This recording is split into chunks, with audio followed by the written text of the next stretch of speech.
ಕರ್ತನ ಪರಿಶುದ್ಧ ನಾಮಕ್ಕೆ ಸ್ತೋತ್ರವಾಗಲಿ. ಕರ್ತನ ಸನ್ನಿಧಾನದಲ್ಲಿ ಬೆಳಗಿನ ಜಾವಿನ ಪ್ರಾರ್ಥನೆಯಲ್ಲಿ ನಾವು ಏಕ ಮನಸ್ಸುಳ್ಳವರಾಗಿ ಒಂದು ಚಿಕ್ಕ ಹಿಂಡಾಗಿ ಸೇರಿ ಬರುವುದಕ್ಕೆ ಕರ್ತನು ಕೊಟ್ಟಂತ ಕೃಪೆಗಾಗಿ ಕರ್ತನಿಗೆ ಸ್ತೋತ್ರ. Hallelujah, hallelujah, hallelujah.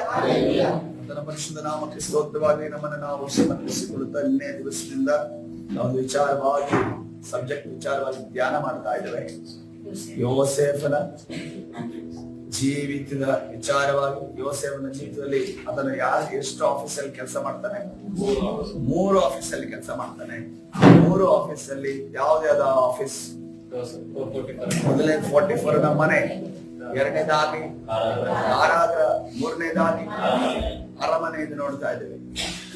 ಆ ಒಂದು 3 ಆಫೀಸಲ್ಲಿ ಆಕೆನೆ ಸಿಕ್ಕಿರುವಂತ 3 ಇದರಲ್ಲಿ 3 ಟ್ರಾನ್ಸ್ಫರ್ಗಳಾಗ್ತವೆ, 2 ಟ್ರಾನ್ಸ್ಫರ್ಗಳಾಗ್ತವೆ. ಅದರಲ್ಲಿ ಒಂದು ಡಿಮೋಷನ್, ಒಂದು ಪ್ರಮೋಷನ್. ಹಲ್ಲೆಲೂಯಾ, ಕರ್ತನ ಪರಿಶುದ್ಧ ನಾಮಕ್ಕೆ ಸ್ತೋತ್ರವಾಗಲಿ. ಆದ್ರೆ ಏನೇ ಆದ್ರೂ ಕೂಡ ಯೋಸೇಫನಲ್ಲಿ ಬದಲಾವಣೆ ಇಲ್ಲ. ಹಲ್ಲೆಲೂಯಾ.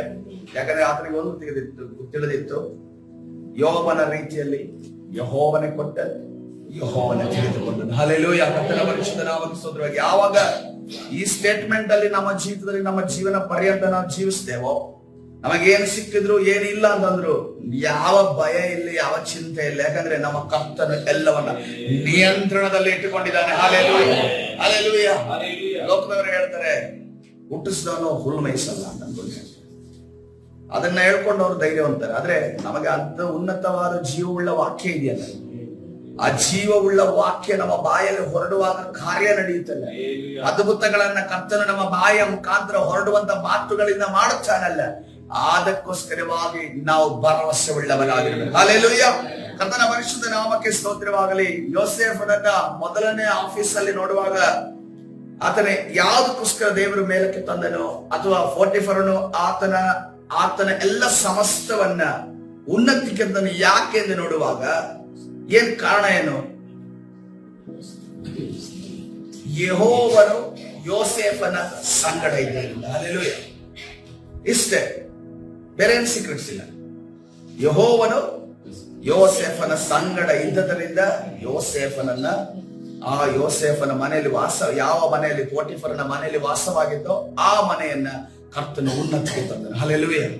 ಅದು ಆತನ ಮನೆ ಸ್ವಂತ ಮನೆ ಆಗಿರಲಿಲ್ಲ, ಸ್ವಂತ ಸ್ಥಳ ಆಗಿರಲಿಲ್ಲ, ಅದು ಆತನ ಮನೆ ಅಡ್ರೆಸ್ ಆಗಿರಲಿಲ್ಲ, ಆತನ ಸ್ವಂತ ದೇಶ ಆಗಿರಲಿಲ್ಲ. ಆದ್ರೂ ಕೂಡ ಕರ್ತನು ಯಾವ ಮನೆಯಲ್ಲಿ ದೇವ ಮಕ್ಕಳಿರ್ತಾರೋ ಆ ಮನೆಯನ್ನ ಕರ್ತನು ಆಶೀರ್ವಾದ ಮಾಡುವ ಆತನ. ಹಲ್ಲೆಲೂಯಾ, ಕರ್ತನ ಪರಿಶುದ್ಧ ನಾಮಕ್ಕೆ ಸ್ತೋತ್ರ. ಅದು ದೇವರ ಕೃಪೆಯಾಗಿದೆ. ಒಬ್ಬ ದೇವ ಮಕ್ಕಳ ಮೇಲೆ, ದೇವ ಮಗನ ಮೇಲೆ, ದೇವ ಮಗಳ ಮೇಲೆ ಇರುವಂತ ದೇವರ ಕೃಪೆಯನ್ನು ನೋಡುವಾಗ ನಾವು ಎಲ್ಲಿ ಇರುತ್ತೇವೋ, ನಾವು ದೇವರ ವಾಕ್ಯದ ಪ್ರಕಾರವಾಗಿ ಚಾಚು ತಪ್ಪದೆ ನಡೆಯುವುದಾದರೆ, ನಮ್ಮಿಂದ ಯಾವುದೇ ತಪ್ಪುಗಳು ಇಲ್ಲದೆ ಇರುವುದಾದ್ರೆ ಕರ್ತನು ಅಲ್ಲಿ ನಮ್ಮನ್ನ ಆಶೀರ್ವಾದ ಮಾಡುವಾಗ. ಹಲ್ಲೆಲೂಯಾ. 2ನೇ ಆಫೀಸ್ಗೆ ಹೋಗೋಣ ಇವತ್ತಿನ ದಿವಸ. ಆದಿಕಾಂಡ 39ನೇ ಅಧ್ಯಾಯ 31ನೇ ವಚನಕ್ಕೆ ಬರೋಣ. ಏನಾಗುತ್ತೆ? 44ನಲ್ಲಿ ಏನ್ ಸಮಸ್ಯೆ ಇರಲಿಲ್ಲ, ಆದ್ರೆ ಒಳ್ಳೆ ಯಜಮಾನ ಆಗಿದನು. ಆತನು ತನ್ನ ಸೇವಕನಾದ ತನ್ನ ಸೇವಕನಾದ ಯೋಸೇಫನನ್ನ ನಂಬಿದ್ದನು. ಅದನ್ನು ಯೋಸೇಫನು ನಂಬಿಗಸ್ತನಾಗಿ ನಡೆದುಕೊಂಡನು. ಇದೆಲ್ಲವೂ ನಡೆಯಿತು. ಆದ್ರೆ ಇಲ್ಲಿ ವಿಲನ್ ಆಗಿದ್ದು ಆತನ ಹೆಂಡತಿ ಏನ್ ಮಾಡುದು? ಕಾರಾಗೃಹಕ್ಕೆ ಹಾಕೋದು. ಆ ಕಾರಣ ಬೇಡ, ಆ ಸಂದರ್ಭ ಬೇಡ, ಯಾಕಂದ್ರೆ ಆ ಕಾನ್ಸಂಟ್ರೇಷನ್ ಇವತ್ತು ನಮ್ಗಿಲ್ಲ ಆ ಮ್ಯಾಟರ್. ಈಗ ಡೈರೆಕ್ಟ್ ಆಗಿ ನಾವು 2nd ಆಫೀಸ್ಗೆ ಹೋಗೋಣ. ಆತನ ಕಾರಾಗೃಹಕ್ಕೆ ಬರ್ತಾನೆ.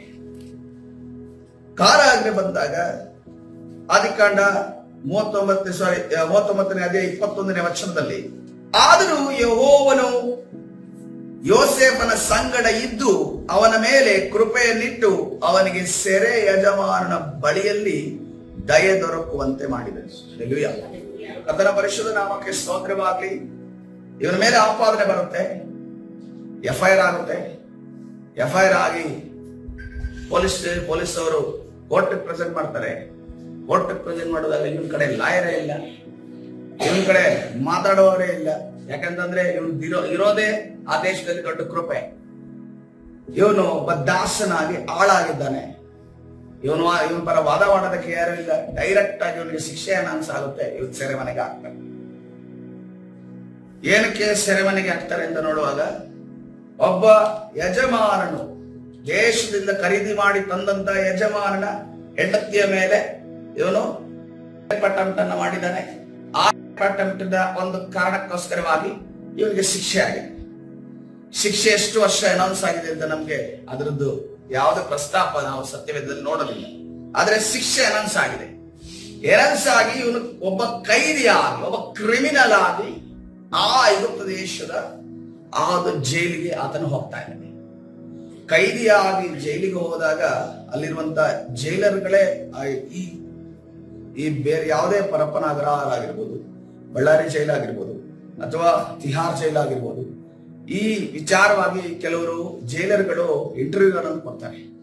ಅಲ್ಲಿ ಮೇನ್ ಇದ್ದಿರೋದು, ಫುಲ್ ಕಂಟ್ರೋಲ್ ಇರೋದು ಯಾರು ಅಂದ್ರೆ ಜೈಲರ್. ಹೊರಗಡೆ ಎಷ್ಟೇ ಅಧಿಕಾರಿಗಳು ದೊಡ್ಡ ಇದ್ದಿದ್ದಾಗಿರ್ಲಿ, ಒಳಗಡೆ ನಡೆಯುವಂತ ಕಾರ್ಯದಲ್ಲಿ ಫುಲ್ ಕಂಟ್ರೋಲ್ ಇರೋದು ಜೈಲರ್ಗಳು. ಯಾವ ವಿಚಾರನೂ ಕೂಡ ಒಳಗಡೆ ನಡೆಯೋ ವಿಚಾರ ಹೊರಗಡೆಗೆ ಏನು ಗೊತ್ತಾಗಿಲ್ಲ. ಈಗ ಮೀಡಿಯಾ ಅದು ಇದು ಅಂತ ಅನ್ಕೊಂಡು ಇದೆ.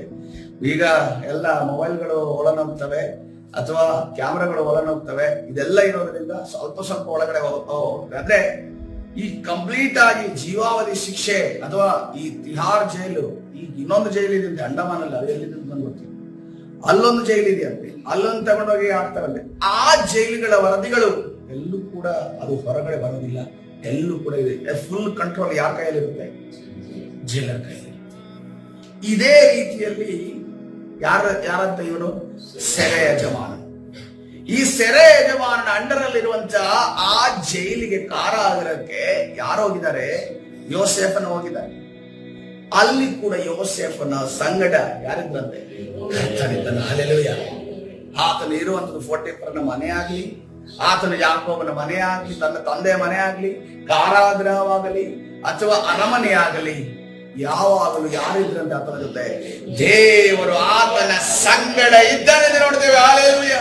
ಇದು ಈ ಒಂದು ಆತನ ಯಾಕೋಬನ ಮನೆ ಬಿಟ್ಟು ಈ ಯಾವ ಸ್ಥಳಗಳು ಕೂಡ ದೇವಸ್ಥಳಗಳಲ್ಲ, ದೇವನಗರವಲ್ಲ, ಬಿಲಿವರ್ಸ್ ಮನೆ ಅಲ್ಲ, ಸೇವಕರ ಮನೆ ಅಲ್ಲ, ಆಲಯ ಅಲ್ಲ. ಆದರೂ ಕೂಡ ಕರ್ತನು ಅವರ ಸಂಗಡ ಇದ್ದ. ಹಲ್ಲೆಲೂಯಾ. ಸಂಗಡ ಇರುವುದಕ್ಕೆ ಹೇಗೆ ಸಾಧ್ಯ ಆಯ್ತು ಅಂತ ನೋಡುವಾಗ, ಯೋಸೇಫನು ದೇವರ ಸಂಗಡ ಇದ್ದನು. ಹಲ್ಲೆಲೂಯಾ. ಯೋಸೇಫನು ಯಾವಾಗಲೂ ಕೂಡ ಯೋಸೇಫನ ಪ್ರಾರ್ಥನೆ ಬಗ್ಗೆ ಬರೋದಿಲ್ಲ, ಯೋಸೇಫನ ಆರಾಧನೆ ಬಗ್ಗೆ ಬರೋದಿಲ್ಲ, ಯೋಸೇಫನ ಯಾವ ರೀತಿಯಲ್ಲಿ ಅದನ್ನು ಮೊರೆ ಇಡುತ್ತಿದ್ದಂತ ಬರೋದಿಲ್ಲ. ಯೋಸೇಫನ ಪ್ರಾರ್ಥನೆ ಅಂದ್ರೆ ಆತನಿಗೆ ಕಷ್ಟ ಬರುವಾಗ ಈ ರೀತಿಯಲ್ಲಿ ಮೊರೆ ಇಟ್ಟನ್ನು ತಂದ್ಕೊಂಡು ಬರೋದಿಲ್ಲ. ಆದ್ರೂ ಕೂಡ ಇದೆಲ್ಲ ವಿಚಾರದಲ್ಲೇ ಈ ದೇವರ ಕಾರ್ಯಗಳು ನಡೆಯುವುದಕ್ಕೆ ಸಾಧ್ಯನೇ ಇಲ್ಲ ಅನ್ನೋದನ್ನ ನಮಗೆ ವಿಶ್ವಾಸಿ ಜೀವಿತದಲ್ಲಿ, ಸೇವಕ ಜೀವಿತದಲ್ಲಿ ನಡೆಯುವವರಿಗೆ ನಮಗೆ ಗೊತ್ತಿದೆ. ಹಲ್ಲೆಲೂಯಾ. ನಾವು ದಾನಿಯೇಲನ ವಿಚಾರ 3 ಬಾರಿ ಪ್ರಾರ್ಥನೆ ಬಗ್ಗೆ ನಾವು ಕೇಳ್ತೀವಿ. ಈ ದಾವಿದನ ವಿಚಾರವಾಗಿ 7 ಬಾರಿ ಪ್ರಾರ್ಥನೆ ವಿಚಾರ ಕೇಳ್ತೇವೆ. ಮೋಶೆ ವಿಚಾರ ಕೈ ಎತ್ತಿ ಪ್ರಾರ್ಥನೆ ಬಗ್ಗೆ ಕೇಳ್ತೇವೆ. ಯೋಶುವನ ವಿಚಾರವಾಗಿ ನಾವು ಪ್ರಾರ್ಥನೆ ಮಾಡಿದಾಗ ಸೂರ್ಯ ಚಂದ್ರನ ನಿಲ್ಲಿಸಿದನ್ನು ನಾವು ಕೇಳ್ತೇವೆ. ಏಲಿಯನನ್ನು ವಿಚಾರವಾಗಿ ನೋಡುವಾಗ ಆತನು ಮಳೆಯನ್ನು ಸುರಿಸಿದನು, ಮಳೆಯನ್ನು ನಿಲ್ಲಿಸಿದನು, ಅಗ್ನಿಯನ್ನು ಸುರಿಸಿದನೆಂದು ನಾವು ನೋಡ್ತೇವೆ. ಪೇತ್ರನನ್ನು ನೋಡುವಾಗ ಆತನು 3 ಗಂಟೆ ಕಾಲಕ್ಕೆ ಪೇತ್ರ ಯೋಹಾನ ಇಬ್ಬರು ಕೂಡ ಆಲಯಕ್ಕೆ ಪ್ರಾರ್ಥನೆಗೆ ಹೋಗ್ತಿದ್ದಾರೆ ಎಂದು ನೋಡ್ತಾ ಇದ್ದೇವೆ. ಅದೇ ರೀತಿಯಲ್ಲಿ ಪೇತ್ರನ ಅಪೊಸ್ತಲ ಕೃತ್ಯದಲ್ಲಿ ನೋಡುವಾಗ 3 ಗಂಟೆಯ ಸಮಯ ಪ್ರಾರ್ಥನೆಯ ಕೋಣೆಗೆ ಆತನು ಹೋಗಿದ್ದನ್ನು ನಾವು ಗಮನಿಸಿದ್ರೆ, ಯೋಸೇಫನ ವಿಚಾರವಾಗಿ ಪ್ರಾರ್ಥನೆ ನೋಡ್ತಾ ಇಲ್ಲ, ಆರಾಧನೆ ನೋಡ್ತಾ ಇಲ್ಲ. ಅದೇ ರೀತಿಯಲ್ಲಿ ಸತ್ಯವೇದ ವಿಚಾರ ವಾಕ್ಯಗಳನ್ನ ಅದನ್ನ ಧ್ಯಾನ ಮಾಡೋದನ್ನು ನೋಡ್ತಾ ಇಲ್ಲ. ಅದೇ ರೀತಿಯಲ್ಲಿ ಅಬ್ರಾಹ್ಮನ ರೀತಿಯಲ್ಲಿ ಆಕಾಶಗಳನ್ನು ನೋಡಿ ಈ ಆಕಾಶದಲ್ಲಿರುವಂತಹ ನಕ್ಷತ್ರಗಳನ್ನ ನಾನು ನಿನಗೆ ಸಂತತಿಯಾಗಿ ಕೊಡುತ್ತೇನೆ ಎಂದು ಹೇಳಿದ ಮಾತುಗಳನ್ನು ನಾವು ಕಾಣ್ತಾ ಇಲ್ಲ. ಆದರೂ ಕೂಡ ಯೆಹೋವನು ಈ ಯೋಸೇಫನ ಸಂಗಡ ಇದ್ದಾನೆ ಎನ್ನುವುದನ್ನು ಸತ್ಯವೇದ ಬರೆಯಲ್ಪಟ್ಟಿದೆ ಅಂತಂದ್ರೆ, ಆತನ ಪ್ರಾರ್ಥನಾ ಜೀವಿತದ ಒಂದು ಪವರ್ ಅನ್ನು ಇವತ್ತಿನ ದಿವಸ ನಾವು ಅರ್ಥ ಮಾಡಿಕೊಳ್ಬೇಕು. ಹಲ್ಲೆಲೂಯಾ.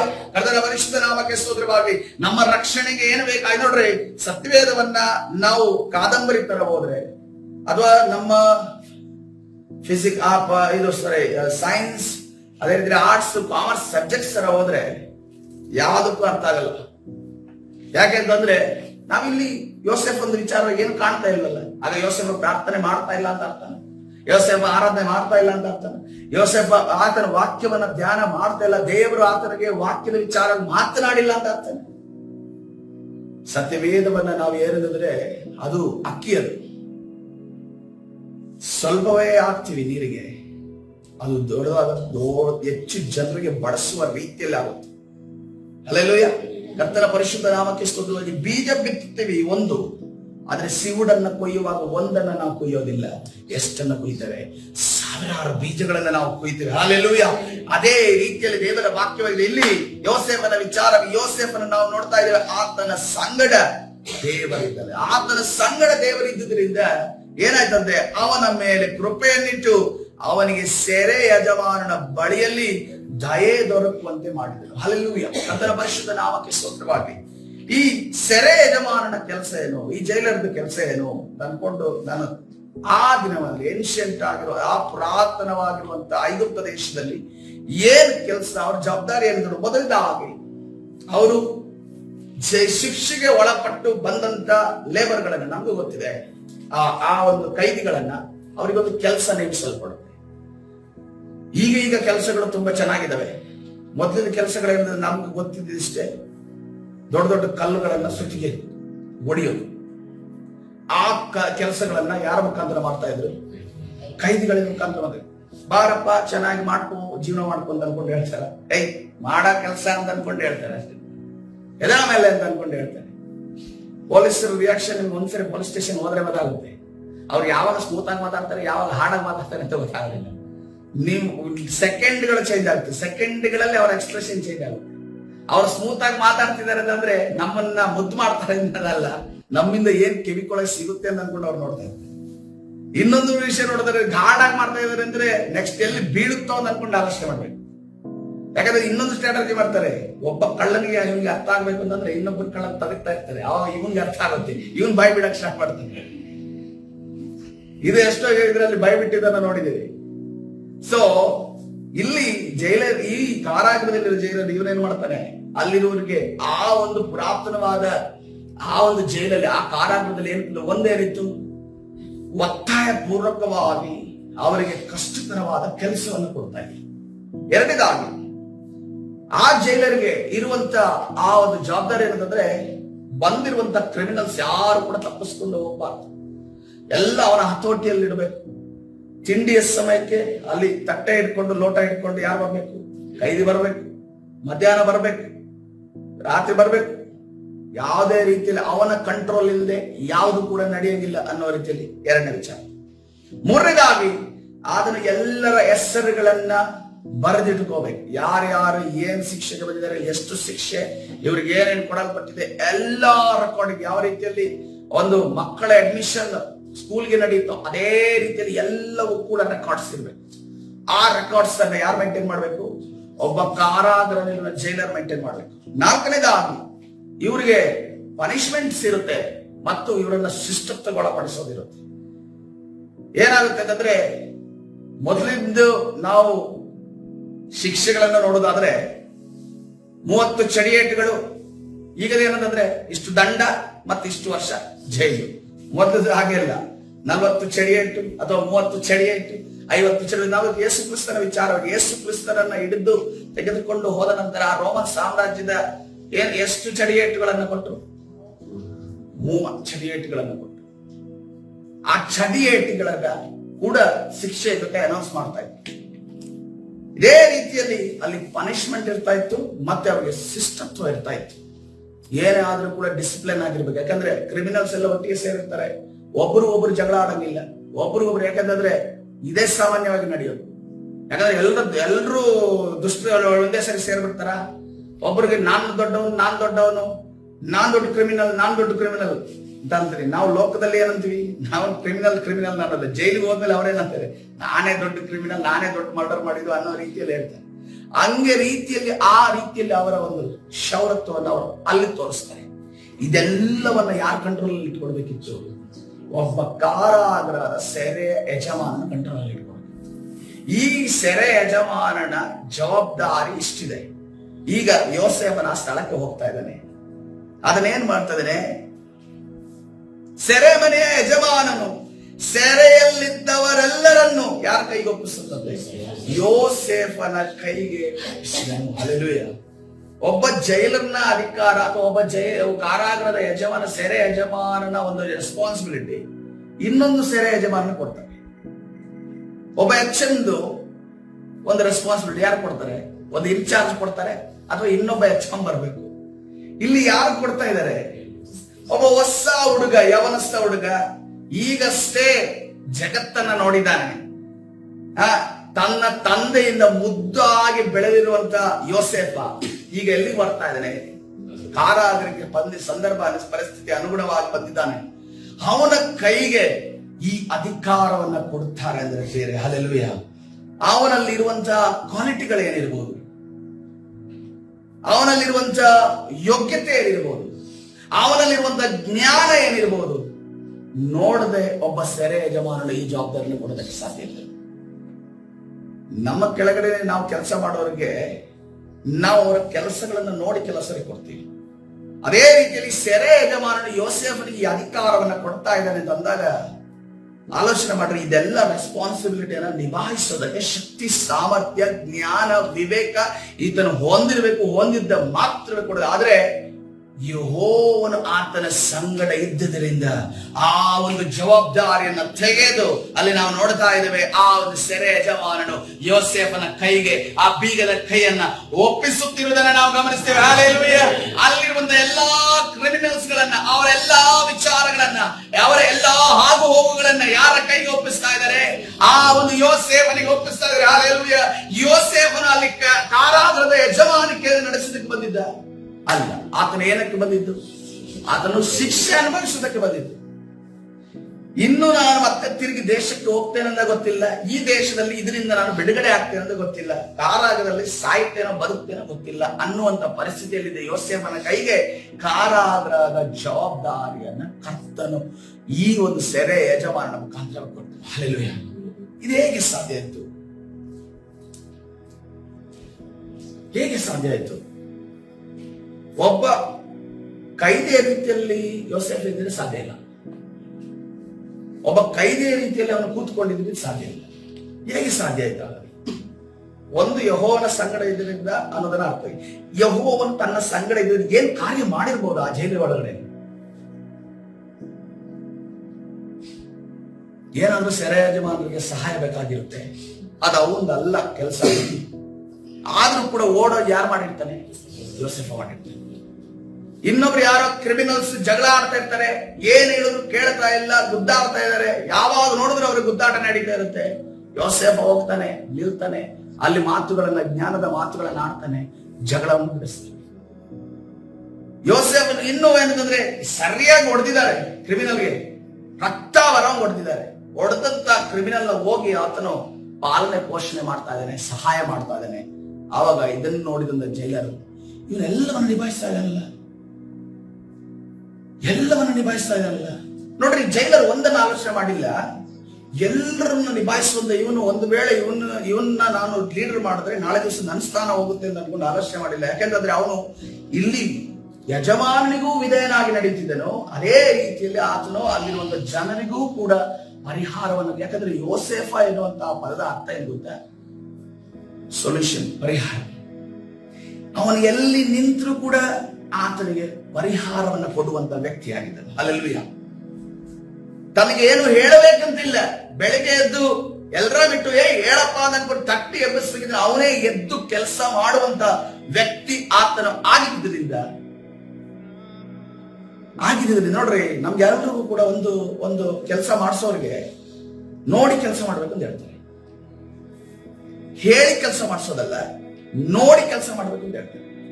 ನೋಡಿ ಯಾರು ಕೆಲಸ ಮಾಡ್ತಾರೋ ಅವನು ನಿಜವಾಗಿರುವಂತಹ ಒಂದು ಕೆಲಸಗಾರ. ಅವನ ಬಗ್ಗೆ ಯಜಮಾನನಿಗೆ ಸಂತೋಷ ಉಂಟು. ಇವತ್ತಿನ ದಿವಸ ನಾವು ಕೂಡ ದೇವರ ರಾಜ್ಯದಲ್ಲಿ ಕೆಲವು ಚಿಕ್ಕ ಪುಟ್ಟ ಕೆಲಸಗಳನ್ನು ಮಾಡ್ತಾ ಇದ್ದೇವೆ, ಅಥವಾ ಉದ್ಯೋಗದ ಸ್ಥಳದಲ್ಲಿ ನಾವು ಅಧಿಕಾರಿಗಳ ಕೆಳಗಡೆ ಕೆಲಸ ಮಾಡ್ತಾ ಇದ್ದೇವೆ. ಅದನ್ನ ನಾವು ಹೇಳಿ ಕೆಲಸ ಮಾಡುವವರಾಗಿರಬಹುದು. ನಾವು ಹೇಗಿರ್ಬೇಕಂತೆ? ನಾವು ನೋಡಿ ಕೆಲಸ ಮಾಡುವವರಾಗಿರ್ಬೇಕು. ಹಲ್ಲೆಲೂಯಾ. ಯಾಕಂದ್ರೆ ನಾವು ದೇವ ಮಕ್ಕಳು ಬೇರೆ. ಹಲ್ಲೆಲೂಯಾ. ಕರ್ತನು ನಮಗೆ ಜ್ಞಾನವನ್ನ ಕೊಟ್ಟಿದ್ದಾನೆ, ವಿವೇಕವನ್ನ ಕೊಟ್ಟಿದ್ದಾನೆ. ಅದೆಂದಿಗೂ ಕೂಡ ವ್ಯರ್ಥವಾಗಿ ಹೋಗಬಾರ್ದು. ನಮ್ಮ ಕೆಲಸಗಳು ರೆಕಗ್ನೈಸ್ ಆಗದೆ ಹೋದ್ರೂ ಪರವಾಗಿಲ್ಲ, ಕರ್ತನ ಕಣ್ಣುಗಳಿಗೆ ಎಲ್ಲವೂ ಕೂಡ ರೆಕಗ್ನೈಸ್ ಆಗಿದೆ. ಹಲ್ಲೆಲೂಯಾ. ಒಂದು ದಿವಸ ಯೋಸೇಫನನ್ನ ಗುರುತು ಹಿಡಿದಂತ ಸೆರೆ ಯಜಮಾನನ ರೀತಿಯಲ್ಲಿ ನಮ್ಮ ಮಧ್ಯದಲ್ಲಿರುವಂತಹ ಅಧಿಕಾರಿಗಳ ಕಣ್ಣುಗಳ ಮುಖಾಂತರವಾಗಿ ಆತನ ಗುರುತಿಗೆ ಮೇಲಕ್ಕೆ ಮುಂದಕ್ಕೆ ತರಲು ಶಕ್ತನಾಗಿದ್ದಾನೆ. ಹಲ್ಲೆಲೂಯಾ. ಕರ್ತನ ಪರಿಶುದ್ಧ ನಾಮಕ್ಕೆ ಸ್ತೋತ್ರವಾಗಲಿ. ಅಲ್ಲಿ ಮಾಡಬೇಕು ನೋಡ್ರಿ, ಮುಂದೆ ಆ ವಾಕ್ಯ ಈ ರೀತಿಯಲ್ಲಿ ಹೇಳ್ತದೆ, ಅಲ್ಲಿ ಮಾಡಬೇಕಾದದ್ದೆಲ್ಲ ಯೋಸೇಫನೇ ಮಾಡಿಸ್ತಾನೆ. ಯೋಸೇಫನಿಗೆ ಇದಕ್ಕೆ ಸಂಬಳ ಇದೆಯಾ? ಮಾಡಿದ್ದಾನೆ. ಅವನಿಗೆ ಒಂದು ಸಂಬಳ ಗೊತ್ತಿತ್ತು, ಪರಲೋಕದ ಸಂಬಳ ಗೊತ್ತಿತ್ತು. Hallelujah, hallelujah. ಪರಲೋಕದ ಸಂಬಳ ಎಷ್ಟು ವರ್ಷ ಆದ ನಂತರ ಸಿಕ್ಕಿದೆ? ಸುಮಾರು ವರ್ಷಗಳಾದ ನಂತರ ಆತನಿಗೆ ಸಿಕ್ಕಿದೆ. ಯಾಕಂದ್ರೆ ಆತನ ಅಂತ್ಯ ಆಗುವಾಗ ಆತನ ಏನಾಗ್ತಾನೆ? ಫರೋವನ ಕೆಳಗಡೆ ಎರಡನೇ ಪೊಸಿಷನ್ ಅಲ್ಲಿ ಆತನು ಹೋಗ್ತಾನೆ. ಹಾಗಾದ್ರೆ ಕೆಲಸ ಮಾಡಿದ್ದಿಲ್ಲಿ, ಸಂಬಳ ಸಿಕ್ಕಿದ ಅಷ್ಟು ದೂರದಲ್ಲಿ ಇದು ನೋಡ್ತೇವೆ. ಹಾಲೆಲೂಯ. ಕರ್ತನ ಬಗ್ಗೆ ಒಂದನ್ನು ನಾವು ತಿಳಿದುಕೊಳ್ಳಬೇಕು ಪ್ರಿಯರೇ, ಎಲ್ಲವನ್ನ ನಾವು ಹಣದಲ್ಲಿ ಲೆಕ್ಕ ಹಾಕಿದ್ರೆ, ಎಲ್ಲವನ್ನ ನಾವು ಸಂಬಳದಲ್ಲಿ ಲೆಕ್ಕ ಹಾಕಿದ್ರೆ, ಎಲ್ಲವನ್ನ ನನಗೇನು ಸಿಗ್ತಾ ಇಲ್ಲ ಅನ್ಕೊಂಡು ಲೆಕ್ಕ ಹಾಕಿದ್ರೆ ನಾವು ಈ ಲೋಕದಲ್ಲಿ ಜೀವಿಸೋದಕ್ಕೆ ಸಾಧ್ಯ. ಒಂದು ಸ್ಟೆಪ್ ಬಿಟ್ರೆ, ಈಗ ಕೆಲವು ಸ್ಥಳಗಳಲ್ಲಿ ಸರ್ಕಾರಿ ಜಾಗದಲ್ಲಿ ಹೆಂಗೆ ಅಂತಂದ್ರೆ, ಪೆನ್ ಎತ್ತಕ್ಕೆ 100 ರೂಪಾಯಿ, ಪೆನ್ನಿಂದ ಕೆಳಗಡೆ ಬರಕ್ಕೆ 100 ರೂಪಾಯಿ, ಅದನ್ನ ಸೈನ್ ಹಾಕಕ್ಕೆ ಇನ್ನೊಂದು 100 ರೂಪಾಯಿ, ಆದ್ರೆ ಫೈಲ್ ಒಂದು ಕಡೆಯಿಂದ ಒಂದು ಕಡೆ ಟ್ರಾನ್ಸ್ಫರ್ ಆಗೋದಕ್ಕೆ 100 ರೂಪಾಯಿ. ಇದು ಲೋಕ ಜೀವಿಸ್ತಾ ಇದೆ. ನಾವು ಲೋಕದವರಲ್ಲ, ನಾವು ಕರ್ತನಿಗೋಸ್ಕರ ಜೀವಿಸುವವರಾಗಿದ್ದೇವೆ. ಹಾಲೆಲೂಯ. ನಾವು ಕರ್ತನಿಗೋಸ್ಕರ ಯಾವಾಗ ಕೆಲಸ ಮಾಡ್ತೇವೋ, ನಿಮ್ಮ ಮಧ್ಯದಲ್ಲಿರುವಂತ ಲೋಕದ ವ್ಯಕ್ತಿಯಾಗಿರುವ ಅಧಿಕಾರಿಗಳ ಮನಸ್ಸಲ್ಲಿ ಕರ್ತನು ಕಾರ್ಯ ಮಾಡುವಾತನಾಗಿದ್ದೇನೆ. ಹಾಲೆಲೂಯ. ಯಾಕಂದ್ರೆ ಇವತ್ತಿನ ದಿವಸ ಹೋರಾಟ ಏನು ಗೊತ್ತಾ? ಎಲ್ರು ಒಂದು ಕಂಪ್ಲೇಂಟ್ ಇರೋದು ಏನಂತಂದ್ರೆ, ನನ್ನ ಅಧಿಕಾರಿ ಸರಿ ಇಲ್ಲ, ನನಗೆ ಉದ್ಯೋಗದ ಸ್ಥಳದಲ್ಲಿ ಸಮಾಧಾನ ಇಲ್ಲ, ನನ್ನ ಉದ್ಯೋಗದಲ್ಲಿ ಹೋರಾಟ ಇದೆ, ನನಗೆ ಉದ್ಯೋಗ ಸ್ಥಳದಲ್ಲಿ ಕಾಂಪಿಟೇಷನ್ಸ್ ಇದೆ, ಹೊಟ್ಟೆ ಕಿಚ್ಚಿದೆ, ಅಥವಾ ಸುಮ್ಮನೆ ನನ್ನ ಮೇಲೆ ಆರೋಪ ಆಗ್ತವೆ, ಸುಮ್ಮನೆ ನನ್ನ ತೆಗೆಯಕ್ ನೋಡ್ತಾರೆ. ಈ ರೀತಿಯ ಕಾರ್ಯಗಳಿವೆ ನೋಡ್ರಿ ಬೇರೆ. ನಮ್ಮನ್ನ ಯಾರು ತೆಗೆಯದ ಬರದ ಹಾಗೆ ನಾವು ನಡಿಬೇಕು ಅಂತಂದ್ರೆ, ನಾವು ಯೋಸೇಫನ ರೀತಿಯಲ್ಲಿ ನಾವು ಕೆಲಸ ಮಾಡುವವರಾಗಿರ್ಬೇಕು. ಹಾಲೆಲೂಯ. ಯೋಸೇಫನಿಗೆ ಒಬ್ಬರು ದೇವ್ರೆ, ನಮಗೊಬ್ರು ದೇವ್ರ ಅನ್ನೋ ರೀತಿಯಲ್ಲಿ ಇದೆಯಾ? ನಾವು ಆರಾಧನೆ ಮಾಡುವಂತ ದೇವರೇ ಯೋಸೇಫನ ಆರಾಧನೆ ಮಾಡ್ತಿದ್ದ. ಹಾಲೆಲೂಯ. ಆ ಕಾಲದಲ್ಲಿ ಅಷ್ಟೊಂದು ಫೆಸಿಲಿಟಿ ಇರಲಿಲ್ಲ, ಅಷ್ಟೊಂದು ಯಾವುದೇ ಇರಲಿಲ್ಲ. ಆದ್ರೆ ಈತನು ದೇಶದಿಂದ ಬಂದು ಒಂದು ಸ್ಥಳದಲ್ಲಿ ಕಾರಾಗೃಹದಲ್ಲಿ ಇದ್ರು ಕೂಡ ಕರ್ತನ ಈತನನ್ನ ಆಶೀರ್ವಾದ ಮಾಡ್ತಾನೆ. ಅಂತಂದ್ರೆ ನಾವು ಎಲ್ಲ ಇದು ನಮ್ಮ ದೇಶದಲ್ಲಿದ್ದು ನಮಗೆಲ್ಲ ಸಿಗ್ತಾ ಇದ್ದು, ನಾವು ಮಾಡುವಂತಹ ಉದ್ಯೋಗದ ಸ್ಥಳದಲ್ಲಿ ನಮಗೆ ಯಾಕೆ ಆಶೀರ್ವಾದ ಆಗ್ತಾ ಇಲ್ಲ? ಹೋರಾಟಗಳಿದ್ರು ಕೂಡ ಅದನ್ನು ಯಾಕೆ ನಿಭಾಯಿಸದ ಆಗ್ತಾ ಇಲ್ಲ ಅನ್ನೋದನ್ನ ಇವತ್ತಿನ ದಿವಸ ನಾವು ಪ್ರಶ್ನೆ ಮಾಡಬೇಕು. ಮನೆಯಲ್ಲಿ ಅಡಿಗೆ ಮನೆನೇ ಆಗಿರ್ಬೋದು, ಅಡಿಗೆ ಮನೆನೇ ಆಗಿರ್ಬೋದು. ಒಂದು ಅಡಿಗೆ ಮನೆಯಲ್ಲಿ ಎಷ್ಟು ಕಲಹಗಳು, ಎಷ್ಟು ಜಗಳಗಳು ನಡೀತವೆ. ಅದನ್ನ ಸಮಾಧಾನವಾಗಿ ನಮಗೆ ಯಾಕೆ ತೆಗೆದುಕೊಂಡು ಹೋಗಬೇಕು? ಒಂದು ವೇಳೆ ಆ ಒಂದು ಅಡಿಗೆ ಮನೆಯಲ್ಲಿ ಒಬ್ಬ ಶೆಫ್ ಅಥವಾ ಕೆಲಸಗಾರ ಅಡಿಗೆ ಮನೆ ಕೊಡುತ್ತಿರೋದಾದ್ರೆ, ಅವನು ಕೆಲಸಗಾರ, ಅವನು ಸಂಬಳ ತಗೋತಾನೆ. ಆದ್ರೆ ನಮ್ಗೆ ಸಂಬಳ ಇಲ್ಲ, ಆದ್ರೆ ನಾವು ಇನ್ನೊಬ್ಬರಿಗೆ ಊಟವನ್ನ ಕೊಡುವವರಾಗಿದ್ದೇವೆ. ಊಟವನ್ನು ಕೊಡೋದು ಅದು ದೊಡ್ಡ ಮಹೋನ್ನತವಾದ ಜವಾಬ್ದಾರಿ. ಅದನ್ನ ನಾವು ಹೆಂಗ್ ಮಾಡಬೇಕು? ಸಮಾಧಾನದಿಂದ ಮಾಡಬೇಕು. ಹಾಲೆಲೂಯ. ಎಲ್ಲವನ್ನ ಒಪ್ಪಿಸಿದನಂತೆ ಯೋಸೇಫನಿಗೆ, ಯೋಸೇಫನ ಮಾಡಿಸಿದನಂತೆ. 23ನೇ ವಚನ, ಯೆಹೋವನು ಅವನ ಸಂಗಡ ಇದ್ದು ಅವನು ನಡೆಸಿದ್ದೆಲ್ಲವನ್ನು ಕೈಗೂಡಿಸಿದ್ದರಿಂದ ಅವನ ವಶದಲ್ಲಿದ್ದ ಯಾವುದೊಂದರ ವಿಷಯದಲ್ಲಿ ಏನ್ ಮಾಡದಂತೆ, ಸೆರೆಮನೆಯ ಯಜಮಾನನು ಏನು ಚಿಂತಿಸಲಿಲ್ಲ. ಅವನೋಗಿ ಮಲ್ಕೊಂಡ. ಯಾರು ಕೆಲಸ ಮಾಡ್ದ? ಯೋಸೇಫ ಕೆಲಸ ಮಾಡ. ಅವನನ್ನು ಹೋಗಿ ನಾನೇ ಕೆಲಸ ಮಾಡ್ಬೇಕು. ಯಾವತ್ತು ನೋಡುದು ಅವನಿಗೆ ಸ್ನಾನ ಮಾಡಿಸ್ಬೇಕು, ಅವನಿಗೆ ತಟ್ಟೆ ಲೋಟ ಕೊಡ್ಬೇಕು, ಅವನ ಕೈದಿನ ತರಬೇಕು, ಅವ್ರ ಜಗಳ ಆದ್ರೆ ಹೋಗ್ಬೇಕು, ನಾನು ಅವ್ರದ್ದು ಎಲ್ಲ ಪಟ್ಟಿಗಳನ್ನು ನೋಡ್ಬೇಕು, ಅವ್ನು ಊಟ ಮಾಡೋದನ್ನ ನೋಡ್ಬೇಕು, ಇವನಿಗೆ ಎಷ್ಟು ಫುಡ್ ಹೋಗ್ಬೇಕು ನೋಡ್ಬೇಕು, ಇವನ್ ಜಗಳ ಆಡಿದ್ರೆ ಓಡೋಗ್ಬೇಕು. ಇದನ್ನೆಲ್ಲವನ್ನ ಯಾರು ಆಲೋಚನೆ ಮಾಡಲಿಲ್ಲ? ಯೋಸೇಫ ಆಲೋಚನೆ ಮಾಡಲಿಲ್ಲ. ಯೋಸೇಫ ಎಲ್ಲವನ್ನ ಮಾಡಿದ್ನಂತೆ. ನೋಡ್ರಿ, ನಮಗೆ ಕೊಟ್ಟಿರುವಂತ ಕೆಲಸಗಳನ್ನ ನಾವು ಎಲ್ಲವನ್ನ ಮಾಡಿದಾಗ, ಕರ್ತನ ಮುಂದೆ, ಕರ್ತನ ಕಣ್ಣಿನ ಮುಂದೆ ನಾವು ನೀತಿವಂತರಾಗಿ ನಡೆದಾಗ ಕರ್ತನ ನಮ್ಮನ್ನ ಮೇಲೆ ಕೆತ್ತುವಾಗ್ತಾನೆ. ಹಲ್ಲೆಲೂಯಾ. ನಾವು ಇದುವರೆಗೆ ಹೆಂಗ್ ನಡೆದ್ವಿ ಅಂತಂದ್ರೆ, ನನ್ನ ಸಂಬಳದಷ್ಟು ನಾನು ಕೆಲಸ ಅನ್ಕೊಂಡು ನಡೆದಿದ್ವಿ. ಇವತ್ತಿನ ದಿವಸ ಒಂದು ಲೈಫ್ ಅಲ್ಲಿ ಅದು ಚೇಂಜಸ್ ಬರಲಿ. ಸಂಬಳದಷ್ಟು ಕೆಲಸ ಅಲ್ಲ, ನನ್ನ ದೇವರು ಎಷ್ಟು ಬಯಸ್ತಾನೋ ಅಷ್ಟು ಕೆಲಸವನ್ನ ಮಾಡಿ, ಇಲ್ಲಿಂದ ಮಾತ್ರ ಸಂಬಳ ಅಲ್ಲ, ಅಲ್ಲಿಂದ ಸಂಬಳವನ್ನು ಹೊಂದಿಕೊಳ್ಳುವ ಹಾಗೆ. ಯಾಕಂದ್ರೆ ಬಡ್ತಿ ಕೊಡುವ ಆತನು ನಮ್ಮ ಅಧಿಕಾರಿ ಅಲ್ಲ, ಬಡ್ತಿ ಕೊಡುವ ಆತನು ನಮ್ಮ ದೇವರಾಗಿದ್ದಾನೆ. ಹಲ್ಲೆಲೂಯಾ. ನಿನ್ನೆ ದಿವಸ ನಾವು ನೋಡಿದ್ರೆ 44 ಮನೆಯಲ್ಲಿ ಆತನು ಯಾರಾಗಿ ಹೋಗ್ತಾನೆ? ಆಳಾಗಿ, ದಾಸನಾಗಿ ಹೋಗ್ತಾನೆ. ದಾಸನಾಗಿ ಹೋದವನು ಆತನು ಏನಾಗ್ತಾನೆ? ಪರ್ಸನಲ್ ಅಸಿಸ್ಟೆಂಟ್ ಆಗ್ತಾನೆ. ಪರ್ಸನಲ್ ಅಸಿಸ್ಟೆಂಟ್ ಆದವನು ಏನಾಗ್ತಾನೆ? ಸೂಪರ್ವೈಸರ್ ಆಗ್ತಾನೆ. ಸೂಪರ್ವೈಸರ್ ಆದವನು ಏನಾಗ್ತಾನೆ? ಪ್ರೆಸಿಡೆಂಟ್ ಆಗ್ತಾನೆ ಆ ಮನೆಯಲ್ಲಿ. 44 ಬಂದ್ರೆ ಅದಾಯ್ತಾ ಇದಾಯ್ತು ಅಂತ ಕೇಳ್ತಾ ಇಲ್ಲ. ಆರಾಮಾಗಿ ಕುತ್ಕೊಂಡು ಏನ್ ಮಾಡ್ತಾ ಇದ್ದಂತೆ? ಅವನ ಚಿಂತೆ ಏನಿತ್ತಂತ? ಆಹಾರ ಮಾತ್ರ ತಿನ್ನೋದೇ ಆತನ ಚಿಂತೆ. 3 ಹೊತ್ತು ತಿಂದ್ರೆ ನಾನು ಬದುಕ್ತೀನಿ ಅನ್ನೋ ರೀತಿಯಲ್ಲಿ ಅವನ ಚಿಂತೆ. ಈ ರೀತಿಯಲ್ಲಿ ಯೋಸೇಫನ ರೀತಿಯಲ್ಲಿ ಕರ್ತನು ನಮ್ಮನ್ನ ನಡೆಸಲು ಶಕ್ತನಾಗಿದ್ದಾನೆ ಪ್ರಿಯರೇ. ಹಲ್ಲೆಲೂಯಾ. ಇವತ್ತಿನ ದಿವಸ ಪ್ರಿಯರೇ, ನಮ್ಮ ಮುಂದೆ ನಮ್ಮ ಮಕ್ಕಳು ಬರ್ತಾರೆ, ಅಥವಾ ನಮ್ಮ ಗಂಡಂದಿರು ಬರ್ತಾರೆ, ನಮ್ಮ ಹೆಂಡತಿರು ಬರ್ತಾರೆ, ಆಫೀಸಲ್ಲಿ ಈ ರೀತಿಯಲ್ಲಿ ಸಮಸ್ಯೆ ಇದೆ, ಆ ರೀತಿಯಲ್ಲಿ ಸಮಸ್ಯೆ ಇದೆ ಅಂತ ಅನ್ಕೊಂಡು ಹೇಳುವಾಗ ನಾವೇನ್ ಮಾಡ್ತೇವೆ? ನೀನು ಅವರ ವಿರುದ್ಧವಾಗಿ ಹಿಂಗ್ ಮಾಡು ಹಂಗ್ ಮಾಡು ಅಂತ ಅನ್ಕೊಂಡು ಪ್ರೊಟೆಕ್ಟ್ಗೆ ನಾವು ಹೇಳ್ಕೊಡ್ತೇವೆ. ಯಾಕಂತಂದ್ರೆ ಅನ್ಯಾಯ ಆಗಿದೆಯಲ್ಲ ಅಂತ ಅನ್ಕೊಂಡು. ಆದ್ರೆ ನಾವು ಒಂದನ್ನ ಹೇಳ್ತೇವೆ, ನಾವು ಏನನ್ನ ಬಯಸಬೇಕಾಗಿದೆ, ಏನನ್ನ ಮಾಡಬೇಕಾಗಿದೆ, ನಮ್ಮ ಮಕ್ಕಳಿಗೆ ಏನನ್ನ ಹೇಳ್ಬೇಕು. ನೀನು ಸಹಿಸಿಕೊಂಡು ದೇವರ ಪ್ರಾರ್ಥನೆಯಲ್ಲಿ ಕೂತು ನೀನು ಇದನ್ನ ಉತ್ತರವನ್ನು ಹೊಂದಿಕೊಳ್ಳುವುದಾದ್ರೆ ನಿನ್ನ ಅಧಿಕಾರಿಯ ಮನಸ್ಸಿಗೆ ಬಂದ ರೀತಿಯಲ್ಲಿ ಆತನು ಹೇಳಂತೆ ರಾಜರುಗಳ ಮನಸ್ಸನ್ನ ಅದರ ಮನಸ್ಸಿಗೆ ಬಂದಂತೆ ಆತನು ತಿರುಗಿಸಲು ಶಕ್ತನಾಗಿದ್ದಾನೆ. ಆತನ ಪರಿಶುದ್ಧ ನಾಮಕ್ಕೆ ಸ್ತೋತ್ರವಾಗಲಿ. ನನ್ನ ಜೀವಿತದಲ್ಲಿ ನಡೆದಂತ ಒಂದು ಘಟನೆ ನಾನು ಹೇಳ್ತೇನೆ. ನಾನು ಸ್ಟಾರ್ಟಿಂಗ್ ಅಲ್ಲಿ ಈ ಹಾಸನ ಪಟ್ಟಣದಲ್ಲಿ ಕೆಲಸಕ್ಕೆ ಸೇರುವಾಗ MCA ಗ್ರಾಜುಯೇಟ್ ಆಗಿ ಸಾಫ್ಟ್ವೇರ್ ಇಂಜಿನಿಯರ್ ಕೆಲಸದಿಂದ ಬಿಟ್ಟು ಅಲ್ಲಿ ಇಲ್ಲಿ ಬಂದಂತ ಸಂದರ್ಭದಲ್ಲಿ ಫಸ್ಟ್ ನಾನು ಇಲ್ಲಿ ಸೇರ್ಕೊಂಡೆ. ನಂತರ ಅಲ್ಲಿ ಹೋಗಿದ್ದು. ಫಸ್ಟ್ ಕೆಲಸಕ್ಕೆ ಸೇರಿದಾಗ ನನ್ನ ಸಂಬಳ ಇದ್ದಿದ್ದು 5,000. MCA ಮಾಡಿದ್ರೆ ನನಗೆ 5,000 ಕೆಲಸ ಮಾಡಬೇಕಾ? ಅದು ಏನಂತಂದ್ರೆ ಫಸ್ಟಿಗೆ ನಂಗೆ ಹೋದಾಗ ನಾನು ಲ್ಯಾಬ್ ಅಸಿಸ್ಟೆಂಟ್ ಲೆಕ್ಚರರ್ ಅಂತ ಅನ್ಕೊಂಡು ಗೊತ್ತಾಗ್ಲಿಲ್ಲ. 5,000 ಕೊಟ್ಟರು, ಅದನ್ನ ವಿಚಾರವಾಗಿ ಮಾತಾಡದೆ ಅವ್ರೇನು ಸ್ಯಾಲರಿ ರೈಸ್ ಮಾಡಿಲ್ಲ. ಇಲ್ಲಿಂದ KIDB ಸರ್ಕಲ್ ತನಕ ನಾನು ಹೋಗ್ಬೇಕಾಗಿತ್ತು, ಬಸ್ಸಲ್ಲಿ ಹೋಗ್ಬೇಕಿತ್ತು. ಬಸ್ ಕೆಲಸ ಮಿಸ್ ಆಗೋದು, ಕೆಲಸ ಯಾರ ಹತ್ರ ಬೈಕ್ ಕೇಳ್ಕೊಂಡು ಕಷ್ಟಪಟ್ಟು ಹೋಗ್ತಾ ಇದ್ದೆ. ಹೋದಂತ ಸಂದರ್ಭದಲ್ಲಿ ಅಲ್ಲಿ ಸ್ಟಾರ್ಟಿಂಗ್ ಅಲ್ಲಿ ನನ್ಗೆ ಕೊಟ್ಟಿರುವಂತ ಕೆಲಸ ಏನು ಗೊತ್ತಾ? ಎಲ್ಲ ಕಂಪ್ಯೂಟರ್ಗಳ ಕ್ಯಾಬಿನ್ಗಳನ್ನ ತೆಗೆದು ಅಲ್ಲಿರೋದು ಡೂವರ್ಸ್.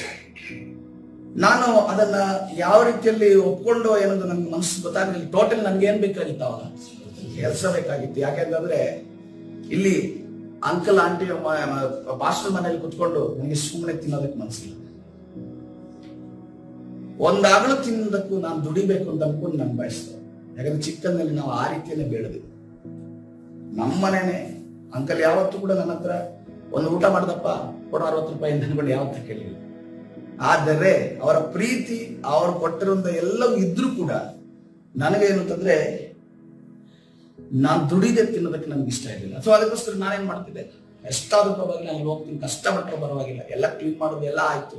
ಕೊನೆಗೆ ನಾನು ಲೆಕ್ಚರ್ ಅಂತ ನಮ್ಗೆ ಗೊತ್ತಾಯ್ತು. ಗೊತ್ತಾದ ನಂತರ ಅಲ್ಲಿರುವಂತ ಸೀನಿಯರ್ ಲೆಕ್ಚರರ್ ಏನ್ ಮಾಡಿದ, ಆಕ್ಚುಲ್ ಆಗಿ ಸಬ್ಜೆಕ್ಟ್ ನಮಗೆ C ಪ್ರೋಗ್ರಾಮಿಂಗೋ ಅಥವಾ ಈ ಪ್ರೋಗ್ರಾಮಿಂಗ್ ಲ್ಯಾಂಗ್ವೇಜಸ್ ಕೊಡ್ತಿದ್ರೆ ಅಷ್ಟೊಂದು ಕಷ್ಟ ಆಗ್ತಿರ್ಲಿಲ್ಲ. ತೆಗೆದು ಬಾಯಿಗೆ ಅವನು ಕಂಪ್ಯೂಟರ್ ನೆಟ್ವರ್ಕಿಂಗ್ ಸಬ್ಜೆಕ್ಟ್ ನನ್ಗೆ ಕೊಟ್ಟ. ನೆಟ್ವರ್ಕ್ ಸಿಕ್ಸ್ ಇಷ್ಟು ದಪ್ಪ ಅದು ಇದು ಟೆಕ್ಸ್ಟ್ ಬುಕ್ ಬರುತ್ತೆ. ಆ ಇಡೀ ಟೆಕ್ಸ್ಟ್ ಬುಕ್ ನ ಟೀಚ್ ಮಾಡಬೇಕು. ಆ ಇಡೀ ಟೆಕ್ಸ್ಟ್ ಬುಕ್ ನ ನಾನು ಇಡೀ ವರ್ಷದಲ್ಲಿ ಟೀಚ್ ಮಾಡಬೇಕು ಅಂತಂದ್ರೆ ದಿನಕ್ಕೆ 6ರಿಂದ 7 ಕ್ಲಾಸ್ ನಾನು ತಗೊಂಡೆ. ಒಂದು ಕ್ಲಾಸ್ ಅದರ ಜೊತೆ ಫಸ್ಟ್ ಇಯರ್ ಥರ್ಡ್ ಇಯರ್ ಅವ್ರದ್ದು ಕ್ಲಾಸಸ್ ಇತ್ತು. ಅವ್ರು ಇದ್ರ ಜೊತೆ ತಗೊಳ್ಳೋದು ನಾನು ಕೆಲವು ಸರಿ ನಿಂತೆ ಮಾಡ್ಬೇಕಿತ್ತು, ಅಲ್ಲಿ ಕೂರುವಂತ ಇರಲಿಲ್ಲ. 7-8 ಕ್ಲಾಸ್ಗಳನ್ನು ಕೂಡ ನಾನು ತೆಗೆದುಕೊಂಡಿರೋದಿಲ್ಲ. ತದನಂತರ ಸುಮ್ಮನೆ ಕೂರೋಣ ಅಂತಂದ್ರೆ ಫ್ರೀ ಅವರಲ್ಲಿ ಆ ರೀತಿ ಇರಲಿಲ್ಲ. ಅಡ್ಮಿನ್ ಬರ್ತಾ ಇದ್ರು, ಏನ್ ಮಾಡ್ತಾ ಇದ್ರು, ನೀವು ಮೆಕ್ಯಾನಿಕಲ್ ಕ್ಲಾಸ್ಗೆ ಹೋಗಿ, ಅಲ್ಲಿ ಯಾರು ಲೆಕ್ಚರರ್ ಬಂದಿಲ್ಲ. ನೀವು ಸಿವಿಲ್ ಕ್ಲಾಸ್ಗೆ ಹೋಗಿ, ಲೆಕ್ಚರರ್ ಯಾರು ಬಂದಿಲ್ಲ, ಅಲ್ಲಿ ಮೇಂಟೈನ್ ಮಾಡಿ. ಸಿವಿಲ್ ಸಬ್ಜೆಕ್ಟ್ ಬಗ್ಗೆ ನನ್ಗೆ ಗೊತ್ತಿದೆ. ಅಲ್ಲಿ ಇರುವಂತಹ ಮೆಕ್ಯಾನಿಕಲ್ ಜನ ನೋಡಿದ್ರೆ ಸ್ಟ್ರೆಂತ್ ನೋಡಿದ್ರೆ 100ರಿಂದ 150 ಜನ ಒಂದೇ ಕ್ಲಾಸ್ ಅಲ್ಲಿ ಕೂತಿದ್ದಾರೆ. ಯಾರನ್ನಾದ್ರೂ ಮೇಂಟೈನ್ ಮಾಡ್ಬೋದು, ಈ ಮೆಕ್ಯಾನಿಕಲ್ ಕ್ಲಾಸ್ ಅನ್ನು ಮೇಂಟೈನ್ ಮಾಡಕ್ಕಾಗಲ್ಲ. ಯಾಕಂದ್ರೆ ಎಲ್ಲಾ ಕಿರಾತಗಳೆಲ್ಲ ಅಲ್ಲೇ ಕೂತಿರ್ತಾರೆ. ಅವ್ರನ್ನ ಹಿಡಿದು ಮೇಂಟೈನ್ ಮಾಡ್ಬೇಕು ಅಂತಂದ್ರೆ ನಾನು ಏನ್ ಮಾತಾಡ್ತಿದ್ದೆ ಗೊತ್ತಾ? ಅಲ್ಲಿ ಹೋಗಿ ಮೆಕ್ಯಾನಿಕಲ್ ವಿಚಾರ ಮಾತಾಡ್ತಿರ್ಲಿಲ್ಲ, ನಾನು ಮಾತಾಡ್ತಿದ್ದೆ ಕಂಪ್ಯೂಟರ್. ಯಾಕಂದ್ರೆ ನನ್ಗೆ ಗೊತ್ತಿರೋದೇ ಕಂಪ್ಯೂಟರ್. ಕಂಪ್ಯೂಟರ್ ವಿಚಾರವನ್ನು ಮಾತಾಡಿದ್ರೆ ನಿಶಬ್ದವಾಗಿ ಒಂದು ಪಿನ್ ಡ್ರಾಪ್ ಶಬ್ದ ಹೊರಗಡೆ ಬರ್ತಾ ಇರಲಿಲ್ಲ, ಕೂತ್ಕೊಂಡು ಕೇಳಿಸ್ಕೊಳ್ಳೋದು. ಅದು ಏನಾಗ್ತಿತ್ತು ನನಗೆ ಗೊತ್ತಿಲ್ಲ, ಅದು ದೇವರ ಕೃಪೆ ಆಗಿದೆ. ಅವ್ರು ಹೆಂಗಾಯ್ತು ಅಂತಂದ್ರೆ ನನ್ ಸೀನಿಯರ್ ಯಾರಿದ್ದಾರೆ ಅವ್ರು ಏನಕ್ಕೂ ಬರ್ತಾ ಇರ್ಲಿಲ್ಲ. ಅಲ್ಲಿ ಕ್ಲಾಸ್ ಹೋಗಿ ಹ್ಯಾಂಡಲ್ ಮಾಡು, ಹೋಗಲ್ಲ, ಬೇರೆ ಸಬ್ಜೆಕ್ಟ್ ಏನ ತಗೋ, ಹೋಗಲ್ಲ ಅಂತ ಅನ್ಕೊಂಡು. ನಾನೇನಿಲ್ಲ, ಯಾವಾಗ ಅವ್ರು ಬಂದು ಹೇಳ್ತಾರೆ ಕಾಯ್ತಾ ಇದ್ದೆ. ಮನ್ಸು ಫಿಕ್ಸ್ ಮಾಡ್ಕೊಂಡಿದ್ದೆ, ಯಾವಾಗ ಬೇಕಾದ್ರೆ ಬರ್ಬೋದು, ನನ್ಗೆ ಹೇಳ್ಬೋದು. ಅದಕ್ಕೋಸ್ಕರ ನಾನು ಮೈಂಡ್ ಫಿಕ್ಸ್ ಮಾಡ್ಕೊಂಡಿರ್ತೀನಿ. ನೆಕ್ಸ್ಟ್ ಹೋದ್ರಿ, ಕ್ಲಾಸ್ ಮುಗೀತು, ಬಂದೆ, ಸರ್ ನಾವು ಹೋಗ್ಬೇಕಂತ ಅನ್ಕೊಂಡು ಅವ್ನು ಹೇಳಿದ್ರೆ ಹೋಗ್ತಾ ಇದ್ದೆ. ಸೀದಾ ಹೋಗಿ ಮ್ಯಾನೇಜ್ ಮಾಡ್ಕೊಂಡು ಅಲ್ಲಿ ನಿಂತ್ಕೊಂಡು ಎಲ್ಲರೂ ಮೇಂಟೈನ್ ಮಾಡ್ಕೊಂಡು ಬರ್ತೀನಿ. ಇನ್ನೇನು ನಾನು ಮೇಲಿನ ಸ್ಥಾನಕ್ಕೆ ಹೋಗ್ಬೇಕು ಅಷ್ಟರಲ್ಲಿ ಆ ಕೆಲಸ ನಂದು ದೇವರು ವಾಯ್ದೆ ಮುಗಿಸಿದ್ರು ಅನ್ಸುತ್ತೆ. ಆದ್ರೆ ಒಂದನ್ನ ಏನಂತಂದ್ರೆ ಅಲ್ಲಿ ಒಂದು ಎಕ್ಸ್ಪೀರಿಯನ್ಸ್ ಇದೆಯಲ್ಲ, ಅವ್ರ ಮನಸ್ಸಲ್ಲಿ ಆದ ಕಾರ್ಯ ಇದೆಯಲ್ಲ ನನ್ನ ಬಗ್ಗೆ, ಟೋಟಲ್ ನಾನು ಬಿಟ್ಟು ಹೋದಾಗಲೂ ಕೂಡ ಅವ್ರು ಎಷ್ಟೋ ಸರಿ ನಂಗೆ ಫೋನ್ ಮಾಡೋದು. ನಾವು ತಿಂಗಳಾನು ಗಟ್ಟಲೆ ನಾನು ಅಲ್ಲಿ, ಆದ್ರೆ ಅವರಿಗೆ ಇಂಪ್ರೆಷನ್ ಹೆಂಗ್ ಕ್ರಿಯೇಟ್ ಆಯ್ತು ಅಂತಂದ್ರೆ, ಈ ಮನುಷ್ಯ ನಮ್ಮ ಕಾಲೇಜಲ್ಲಿ ಇದ್ರೆ ನಮ್ಗೇನು ಕೂಡ ಸಮಸ್ಯೆ ಇಲ್ಲ, ಯಾಕಂದ್ರೆ ಇವನ್ನೆಲ್ಲವನ್ನು ನಿಭಾಯಿಸ್ತಾನೆ, ಎಲ್ಲವನ್ನ ಹ್ಯಾಂಡಲ್ ಮಾಡ್ತಾನೆ. ಅದೇ ರೀತಿಯಲ್ಲಿ ಯೋಸೇಫ್ ಅಂದಾಗಿತ್ತು. ಹಲ್ಲೆಲೂಯಾ. ಈ ಯೋಸೇಫ ಕಾರಾಗೃಹದಲ್ಲಿದ್ರೆ ನಾನು ಚೆನ್ನಾಗಿ ಮಲಗಬಹುದು, ನಾನ್ ನನ್ನ ಮನೆಗೆ ಹೋಗ್ಬೋದು ಅಂತ ಅನ್ಕೊಂಡು ಯಾರು ಅನ್ಕೊಂಡ? ಸೆರೆ ಯಜಮಾನನ ಅನ್ಕೊಂಡ. ಹಲ್ಲೆಲೂಯಾ. ಏನು ಚಿಂತಿಸ್ಲಿಲ್ಲ ಅಂತ. ನಾವು ಈ ರೀತಿಯಲ್ಲಿ ಯಜಮಾನನಿಗೆ ಯಾವ ರೀತಿಯಲ್ಲಿ ನಾವು ನಡೆದುಕೊಳ್ಳುತ್ತೇವೆ ನೋಡ್ರಿ. ದೇವರ ವಾಕ್ಯ ಹೇಳ್ತೇವೆ, ನಿನ್ನ ಯಜಮಾನನು ಅನ್ಯಾಯಗಾರನೇ ಆಗಿರ್ಲಿ, ಅವನಿಗೆ ವಿಧೇಯನಾಗಿ ನಡೆಯೋದು ನಮ್ಮ ಕರ್ತವ್ಯ. ಹಲ್ಲೆಲೂಯಾ. ದೇವರ ವಾಕ್ಯ ಇದನ್ನ ಹೇಳಿದೆ. ಯಾಕೆಂದ್ರೆ ನಿನ್ನನ್ನ ಮೇಲೆ ಕೆತ್ತವನು ನಿನ್ನ ಯಜಮಾನ ಅಲ್ಲ, ನಿನ್ನನ್ನು ಮೇಲೆ ಕೆತ್ತವನು ದೇವರಾಗಿದೆ. ಹಲ್ಲೆಲೂಯಾ. ಇವತ್ತಿನ ದಿವಸ ಯೋಸೇಫನನ್ನ ಅಲ್ಲಿ ಮೇಲೆ ಕೆತ್ತಿದ ದೇವರು, ಎಲ್ಲವನ್ನ ನಿಭಾಯಿಸುವಂತೆ ಜ್ಞಾನ ಕೊಟ್ಟ ದೇವರು, ಇವತ್ತಿನ ದಿವಸ ನಿಮ್ಮ ಉದ್ಯೋಗದ ಸ್ಥಳದಲ್ಲಿ, ನಿಮ್ಮ ಮನೆಗಳಲ್ಲಿ, ನಿಮ್ಮ ಇಕ್ಕಟ್ಟಿನ ಪರಿಸ್ಥಿತಿಯಲ್ಲಿ ಕರ್ತನು ನಿಮ್ಮನ್ನ ನಡೆಸಲು ಶಕ್ತನಾಗಿದ್ದಾನೆ. ಹಲ್ಲೆಲೂಯಾ. ಕರ್ತನ ಪರಿಶುದ್ಧ ನಾಮಕ್ಕೆ ಸ್ತೋತ್ರವಾಗಲಿ. ಕರ್ತನ ಸನ್ನಿಧಾನದ ಈ ಸಮಯದಲ್ಲಿ ನಮ್ಮನ್ನು ನಾವು ಕರ್ತನ ಕರಗಳಿಗೆ ಒಪ್ಪಿಸೋಣ. ಯೋಸೇಫನಿಗಿದ್ದಂತ ಜ್ಞಾನ, ಯೋಸೇಫನ ಜೊತೆ ಇದ್ದಂತ ದೇವರು, ಈ ಯೋಸೇಫನ ಜೊತೆ ಇದ್ದಂತ ಆ ದೇವ ವಿವೇಕ ಇವತ್ತಿನ ದಿವಸ ನಮ್ಮ ಮೇಲೆ ಇಳಿದು ಬರಲಿ ಎಂದು ಕೇಳಿಕೊಳ್ಳೋಣ. ಅವರಿಗೆ ಹಲ್ಲೆಲೂಯಾ. ಕರ್ತನೇ, ನಾವು ಇರುವಂತ ಉದ್ಯೋಗದ ಸ್ಥಳದಲ್ಲಿ, ನಮ್ಮ ಮನೆಗಳಲ್ಲಿ, ನಮ್ಮ ಸಂಸಾರದ ಎಲ್ಲ ಆಗು ಹೋಗುಗಳಲ್ಲಿ ನಾವು ಎಲ್ಲವನ್ನ ಪ್ರೊಟೆಸ್ಟ್ ಮಾಡಿ, ನಾವು ಎಲ್ಲವನ್ನ ವಿರೋಧತೆಯನ್ನು ವ್ಯಕ್ತಪಡಿಸಿ ಮಾತನಾಡಿ ಗೆಲ್ಲದಂತೆ ಕರ್ತನು ನಮ್ಮನ್ನ ಆ ಪ್ರಾರ್ಥನೆಯಲ್ಲಿ ಗೆಲ್ಲುವ ಹಾಗೆ ಸಹಾಯ ಮಾಡುವಾಗೆ ಕೇಳಿಕೊಳ್ಳೋಣ. ಹಲ್ಲೆಲೂಯಾ. ಪರಿಶುದ್ಧನಾದ ದೇವರೇ, ನಿನ್ನ ನಾಮಕ್ಕೆ ಸ್ತೋತ್ರವಾಗಲಿ. ಈ ಬೆಳಗಿನ ಜಾವದಲ್ಲಿ ಕರ್ತನೇ, ರಾಜ ಯೋಸೇಫನಿಗೆ ಕೊಟ್ಟಂತ ನಿನ್ನ ಜ್ಞಾನ, ಕರ್ತನೇ ಯೋಸೇಫನಿಗೆ ಕೊಟ್ಟಂತ ಕರ್ತನೇ ನಿನ್ನ ವಿವೇಕ, ಕರ್ತನೇ ಯೋಸೇಫನಿಗೆ ಕೊಟ್ಟಂತ ಕರ್ತನೇ ನಿನ್ನ ಎಲ್ಲಾ ಮ್ಯಾನೇಜ್ ಮಾಡುವಂತ ಕೃಪೆ, ಕರ್ತನೇ ಇವತ್ತಿನ ದಿವಸ ಆ ಕೃಪೆಯನ್ನ ನೀನು, ನಿನ್ನ ಕೃಪೆಯನ್ನು ನಮಗೆ ದಯಪಾಲಿಸು ಯೇಸುವೇ. ಕರ್ತನೇ, ನಾವು ಇದ್ದಂತ ಸ್ಥಳದಲ್ಲಿ, ಉದ್ಯೋಗದ ಸ್ಥಳದಲ್ಲಿ ನಾವು ಎಲ್ಲವನ್ನ ಮ್ಯಾನೇಜ್ ಮಾಡುವ ಹಾಗೆ ಕರ್ತನೇ, ದೇವ ಪ್ರಸನ್ನದಲ್ಲಿ, ದೇವ ಮಾರ್ಗದಲ್ಲಿ ನಡೆಯುವ ಹಾಗೆ ಸಹಾಯ ಮಾಡು. ಇದಕ್ಕೆ ವಿರುದ್ಧವಾಗಿ ಹೋರಾಡುವಂತಹ ಎಲ್ಲಾ ಸೈತಾನನ ಕಾರ್ಯಗಳನ್ನ ನಜರೇತಿನ ಯೇಸುವಿನ ನಾಮದಲ್ಲಿ ಬಂಧಿಸಿ ಬಿಡುಗಡೆ ಉಂಟು ಮಾರ್ಗವನ್ನು ತಾನೇ ನಡೆಸು. ಕರ್ತನಾದ ಯೇಸು ಸ್ವಾಮಿ ಹೆಸರಲ್ಲಿ ಪ್ರಾರ್ಥಿಸುವಂತೆ ಕೊಡ್ತೇನೆ. ಜೀವವುಳ್ಳ ತಂದೆ, ಆಮೆನ್.